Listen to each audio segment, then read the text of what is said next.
So unsurprisingly, I do a fair amount of thinking about parenthood and what it's like to just be a dad and be responsible for somebody. Just watching him crawl around. And, well, there's this feeling that's I get a lot. And, you know, I really do believe parents do the best they can. We all want the best for our kids and yada, yada, yada. But there's this weird thing when you're with your kid and you kind of just, you know you could be doing better, you know? And I don't know exactly where the disparity is. You know, it's almost like you can imagine something better. You know, you can imagine doing better for your kid. And because you can imagine it, well, then you can compare what you are doing to this imagination of what you could be doing.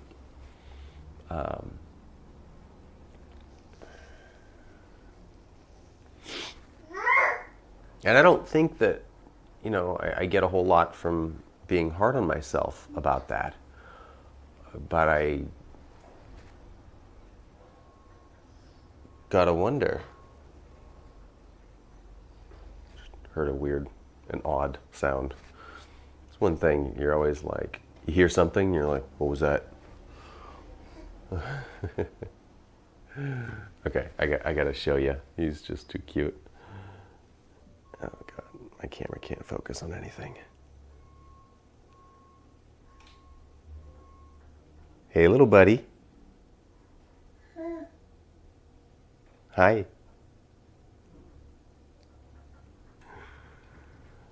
Anyway. So you can think of better ways, you know?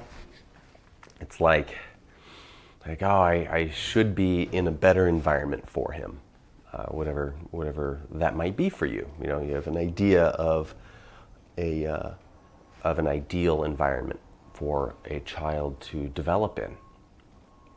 And you just know that you're not in that ideal. Whether it's socially or like as far as environmental engagement and the having enough things to interest and challenge and elicit a curiosity response from your kid. I don't know what to do with that, you know? Yeah, I know that I can make changes, I can improve the way I'm doing things. And I guess that's just it. I have to act on them. And that has been something that I've really come to accept, that action is the antidote to anxiety. I'm so full of these dumb platitudes. But really though, it's the not doing something that makes you just kind of uneasy. So things that I can think of pretty easily that I know would be good for our baby. More time with other loving, caring, closely related adults would be really important. We only get, you know, occasional visits from the grandparents, and same thing with, you know, aunties or uncles, that kind of thing.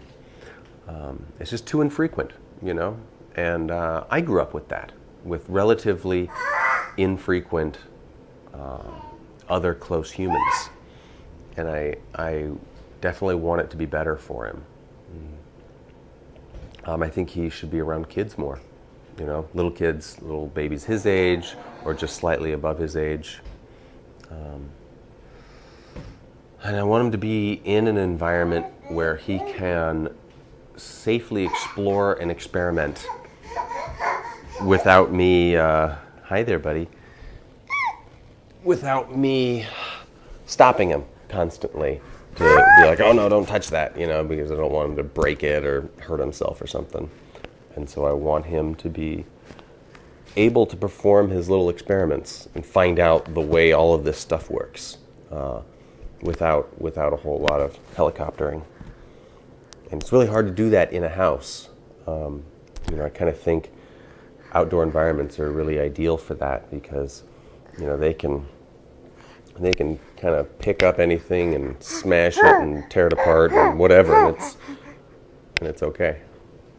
Hey. So I could get him outside more, definitely. Yeah, what do you think?